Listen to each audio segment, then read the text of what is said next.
అదే RTV app వార్తల్ని క్షణాల్లో చదివే అవకాశం ఉంటుంది. ఒక న్యూస్ పేపర్, ఒక టెలివిజన్ ఛానల్ మీ చేతుల్లో ఎప్పుడూ ఉంటాయి. సత్తెనపల్లి శాసనసభ్యులుగా చాలా కాలం పనిచేసినటువంటి పూజ్యులు వావిలాల గోపాలకృష్ణయ్య గారి 118వ జయంతి సందర్భంగా వారికి ఘనంగా నివాళులు అర్పించడం కోసం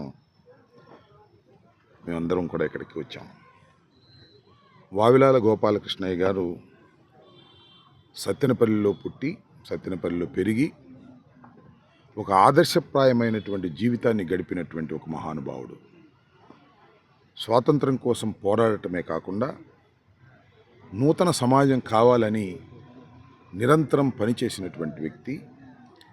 శాసనసభ్యుడిగా ఉన్న చాలా సింపుల్గా జీవితాన్ని గడిపినటువంటి వ్యక్తి. మద్యపాన నిషేధం కోసం తన జీవితంలో చాలా పోరాటాలు చేసినటువంటి వ్యక్తి. ఆయన అందరూ ఆంధ్రా గాంధీ అంటారు. అలాంటి గొప్ప వ్యక్తి. అలాంటి వ్యక్తి మన సత్తెనపల్లి వాడు కావడం అనేది మనందరికీ కూడా గర్వకారణంగా నేను భావిస్తున్నాను.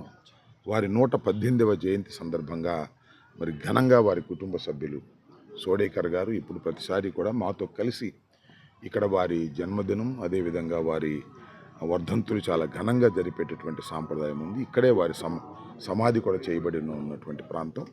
వారికి మరొకసారి 118వ జయంతి సందర్భంగా వారికి ఘనంగా నివాళులర్పిస్తూ వారి ఆదర్శాలను ముందుకు తీసుకుపోవాలని యువతని, ప్రజల్ని ఈ సందర్భంగా కోరుతున్నాను. మరిన్ని వీడియోస్ కోసం ఛానల్ ని సబ్స్క్రైబ్ చేయండి. లేటెస్ట్ అప్డేట్స్ కోసం వాట్సాప్ ఛానల్ ని ఫాలో చేయండి. అండ్ లింక్ డిస్క్రిప్షన్ లో ఉంది.